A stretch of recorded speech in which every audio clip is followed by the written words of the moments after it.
ദിവ്യമന്നയിലേക്ക് സ്വാഗതം. ഓഗസ്റ്റ് 16 നവീകരണ ഞായർ. ചിന്താവിഷയം: നവീകരണം പുതുക്കത്തിനുള്ള വിളി. Reformation, a call for renewal. സഭയുടെയും സമൂഹത്തിന്റെയും ഫലകരമായ പ്രവർത്തനത്തിന് നവീകരണം അനിവാര്യമാണ്. പഴയതിനെ ഇല്ലാതാക്കുന്ന പ്രവർത്തനമായി നവീകരണം തെറ്റിദ്ധരിക്കപ്പെടാം. ഇത് ആശാസ്യമല്ല. പരിശുദ്ധാത്മാവ് ലഭ്യമാക്കുന്ന പുതിയ ദർശനങ്ങൾക്കനുസൃതമായി മനോഭാവങ്ങളെയും കർമ്മസരണികളെയും സൃഷ്ടിക്കുന്നതാണ് നവീകരണം. സഭയും സമൂഹവും ചലനാത്മകമാകുന്നത് നവീകരിക്കപ്പെടുമ്പോഴാണ്. അതിനാൽ സഭയുടെ പ്രയാണത്തിൽ നവീകരണം എന്ന ആത്മീയ അനുഭവം ഒഴിച്ചുകൂടാനാവാത്തതാണ്. നവീകരണം സഭയിൽ എന്തുകൊണ്ട് ആവശ്യമാകുന്നു? സഭ ദൈവത്താൽ വിളിച്ച് ചേർക്കപ്പെട്ട സമൂഹമാണെങ്കിലും ലോക യാഥാർത്ഥ്യങ്ങളിൽ കൂടിയാണ് യാത്ര ചെയ്യുന്നത്. സഭയെക്കുറിച്ചുള്ള കർത്താവിന്റെ പ്രാർത്ഥന അവരെ ലോകത്തിൽ നിന്ന് എടുക്കണം എന്നല്ല, ദുഷ്ടന്റെ കയ്യിൽ അകപ്പെടാതെ വണ്ണം കാത്തുകൊള്ളണം എന്നാണ്. യോഹന്നാൻ 17:15.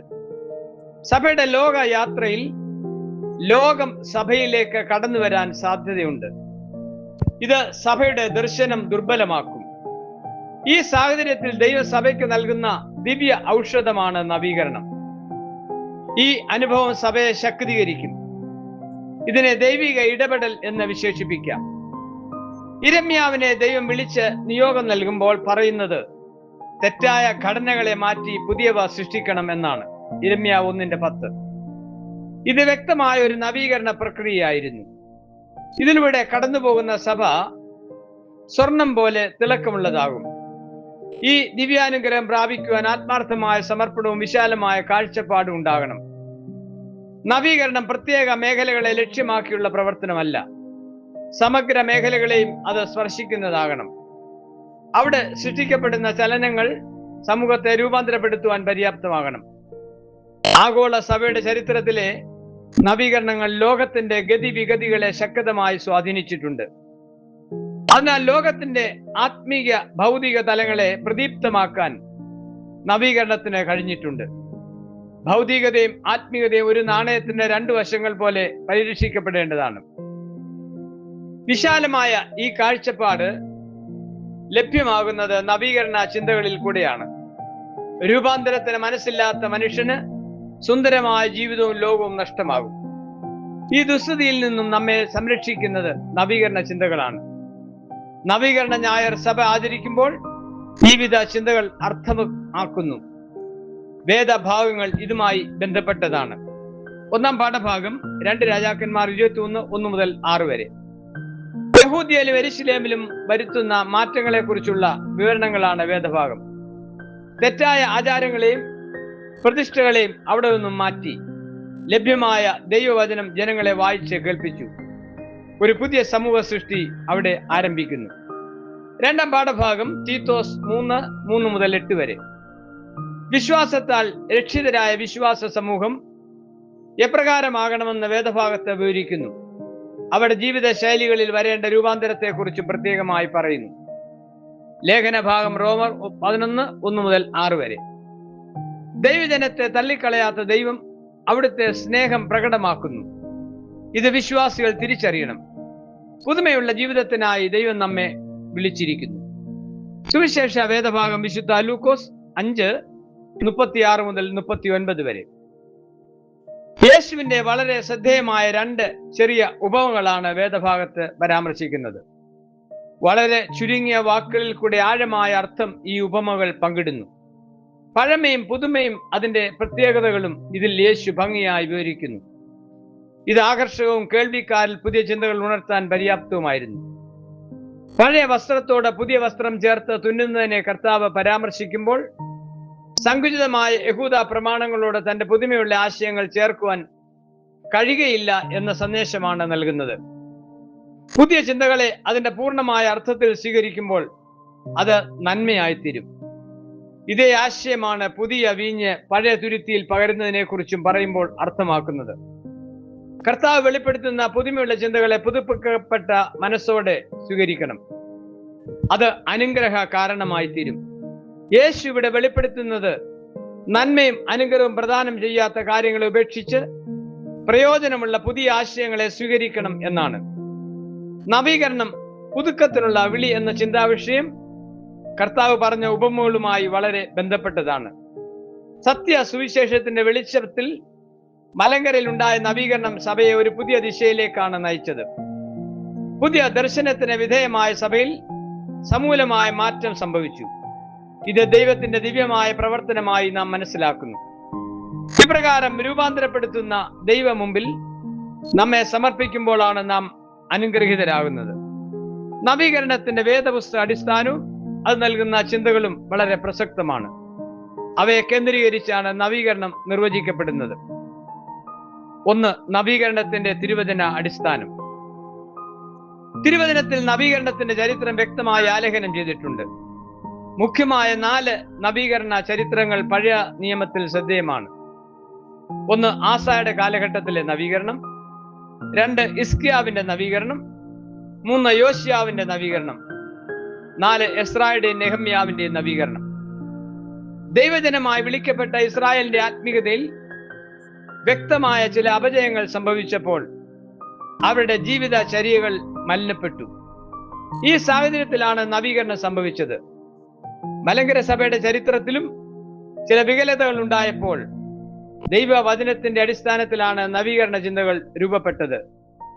തിരുവചനം പ്രദാനം ചെയ്യുന്ന നീതിബോധവും പാപബോധവും സഭയെ രൂപാന്തരത്തിലേക്ക് നയിച്ചു. The open Bible is the key of reformation. തുറന്ന വേദപുസ്തകം നവീകരണത്തിന്റെ താക്കോൽ എന്ന് പറയുന്നത് ഇവിടെ പ്രസക്തമാണ്. തുറന്ന വേദപുസ്തകമാണ് ആഗമാന സഭയുടെ നവീകരണത്തിനും കാരണമായത്. മാർട്ടിൻ ലൂതർ ഇത് വ്യക്തമായി പറയുന്നുണ്ട്. മാറ്റമില്ലാത്ത വചനം സഭയെയും സമൂഹത്തെയും സമഗ്രമായ പരിവർത്തനത്തിലേക്ക് എക്കാലവും നയിക്കുന്നു. 2, നവീകരണം പുതിയ സഭയുടെ വീക്ഷണങ്ങളും പ്രവർത്തനങ്ങളും വ്യത്യസ്തമാക്കുന്നു. അറിഞ്ഞ സത്യത്തിന്റെ സാക്ഷികളാകാനും വിവിധ ശുശ്രൂഷകളിലേക്ക് പ്രവേശിക്കാനും അനേകർ നവീകരണാനന്തരം മുന്നോട്ട് വരുന്ന സാഹചര്യം സഭയിൽ സംജാതമായി. പുതിയ പ്രവർത്തന സരണികളും പ്രേക്ഷിത പ്രവർത്തനങ്ങളും ആരംഭിച്ചു. പ്രത്യേകമായി പ്രേക്ഷിത പ്രവർത്തനത്തിൽ അനേകം സ്ത്രീകൾ ഉത്സുകരായി. മാർത്തോമ്മ സുവിശേഷ സേവികാ സംഘം നവീകരണ ചിന്തയുടെ ഒരു ഉൽപ്പന്നമാണ്. പുരുഷന്മാരെ പോലെ സ്ത്രീകളും ഈ വിധ ശുശ്രൂഷകളിൽ ഒരുപോലെ പ്രവർത്തിക്കേണ്ടവരാണെന്ന അവബോധം നവീകരണ ചിന്തയിൽ കൂടെയാണ് ലഭ്യമായത്. കർമ്മനിരതരായി അനേകർ വിവിധ സ്ഥലങ്ങളിലേക്ക് സുവിശേഷവുമായി പോയി.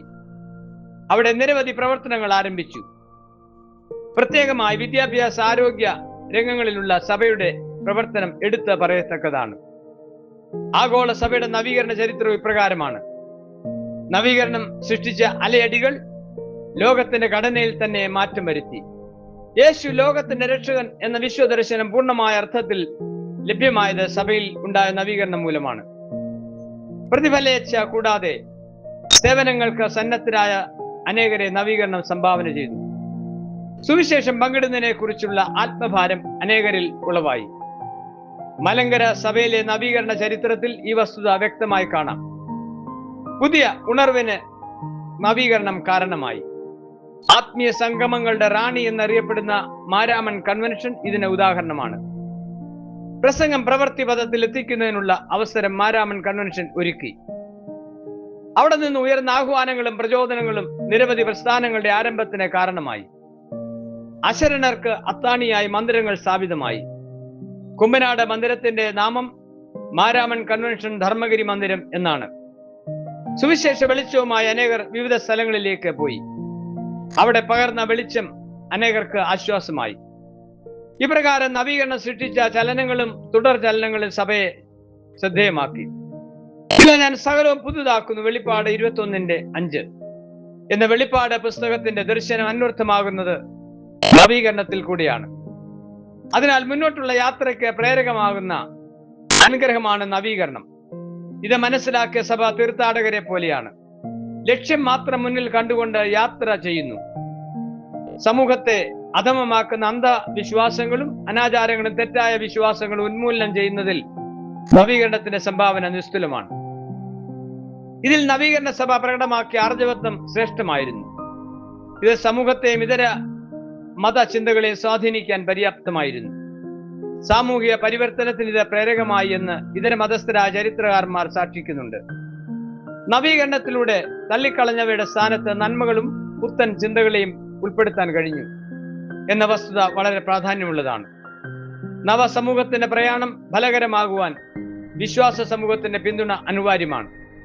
ആഗോള സഭയിലെ നവീകരണം കത്തോലിക്ക സഭയിൽ ചരിത്ര പ്രധാനമായ എതിർ നവീകരണത്തിന് കാരണമായി കൗണ്ടർ റിഫർമേഷൻ എന്ന വസ്തുത പ്രത്യേക സ്മരണീയമാണ്. അത് സഭാ ചരിത്രത്തിൽ ക്രിയാത്മകമായ ചലനം സൃഷ്ടിച്ചു. നവീകരണത്തിൽ കൂടെ നവ്യമായ സമൂഹം സൃഷ്ടിച്ച മാതൃക സുവിശേഷത്തെ അർത്ഥപൂർണമാക്കി. പ്രസിദ്ധ എഴുത്തുകാരനായ പൗലോ കൊയ്ലോ പറയുന്നത്, "The world is changed by your example, not by your opinion." ഈ വാക്കുകൾ നവീകരണത്തിൽ നിറവേറ്റപ്പെട്ടതായി കാണാം. മലങ്കര സഭയിൽ അബ്രഹാം മൽപ്പാന്റെ നവീകരണം കേരളത്തിൽ സാമൂഹ്യ സാംസ്കാരിക മതമേഖലകളെ ഒരുപോലെ സ്പർശിച്ചതായി പ്രമുഖ കമ്മ്യൂണിസ്റ്റ് ചിന്തകനായിരുന്ന പി ഗോവിന്ദപിള്ള പറയുന്നുണ്ട്. മാർത്തോമാ സഭയിലെ നവീകരണം ഒരു പ്രകാശ ഗോപുരമാണെന്ന് നിർവിശങ്കം പറയാൻ കഴിയും. 3. നവീകരണം തുടർച്ചയാകേണ്ട അനുഭവം. നവീകരണം ഒരു ഗതകാല സംഭവമായിട്ടാണ് പലപ്പോഴും മനസ്സിലാക്കുന്നത്. നവീകരണത്തിന്റെ ആഘോഷങ്ങളും പലപ്പോഴും ഈ ഓർമ്മയിലാണ് നടത്തുന്നത്. നവീകരണം സുനാമി പോലെ പെട്ടെന്നുണ്ടായ സംഭവമായിരുന്നില്ല.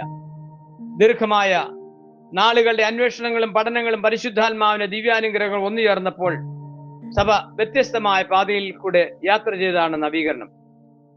അനേകം ചോദ്യങ്ങളെയും വെല്ലുവിളികളെയും അഭിമുഖീകരിച്ചുകൊണ്ടാണ് നവീകരണം പ്രാവർത്തികമാക്കപ്പെട്ടത്. അത് ആയാസരഹിതമായിരുന്നില്ല. നവീകരണ നേതാക്കന്മാരെ കുറിച്ച് വേദപണ്ഡിതനായ ജോൺ എ.ടി. റോബിൻസൺ പറയുന്നത്, ചരിത്രം മാറ്റി എഴുതിയിട്ടുള്ളവർ മനുഷ്യരുടെ ചോദ്യങ്ങൾക്ക് പുതിയ ഉത്തരം കൊടുത്തവരല്ല, എന്നാൽ പുതിയ ചോദ്യങ്ങൾ ചോദിച്ചിട്ടുള്ളവരാണ്. പുതിയ ചിന്തകളും കാലാനുസൃതമായ മാറ്റങ്ങൾ എപ്പോഴും ആവശ്യമാണ്. എന്നാൽ അടിസ്ഥാന വിശ്വാസത്തിന് വ്യതിചലനം ഉണ്ടാകാതെ സൂക്ഷിക്കേണ്ടതാണ്. നവീകരണ ആശയങ്ങളുടെ പക്ഷത്ത് നിന്നവർ കുറവായിരുന്നെങ്കിലും അവർ സത്യത്തിന്റെ സാക്ഷികളായിരുന്നു. അതിനാൽ അവരുടെ ചിന്തകൾ ലോകം ശ്രദ്ധിച്ചു. ഇത് മനസ്സിലാക്കി നവീകരണം ഒരു തുടർ പ്രക്രിയയാകുവാൻ സഹായകരമായ നിലപാട് വിശ്വാസ സമൂഹം സ്വീകരിക്കണം. പുളിമാവിന്റെ ഒരു ചെറിയ അംശം മാവിനെ മുഴുവനായി പുളിപ്പിച്ച് രുചികരമായ അപ്പമാക്കുന്നത് പോലെയും ഒരു കൈത്തിരി അന്ധകാരത്തെ നിർമൂലമാക്കുന്നത് പോലെയും ഉപ്പ് രുചി പകരുന്നത് പോലെയും നവീകരണ ചിന്തകൾ സ്വീകരിച്ച സമൂഹത്തിന് ലോകത്തെ പരിവർത്തന വിധേയമാക്കാൻ കഴിയും. നവീകരണം പുതുക്കത്തിനുള്ള വിളി എന്ന ചിന്താവിഷയം ഇതാണ് നമ്മെ ഓർമ്മിപ്പിക്കുന്നത്. അതിന് ദൈവം നമ്മെ സഹായിക്കട്ടെ. ആമേൻ.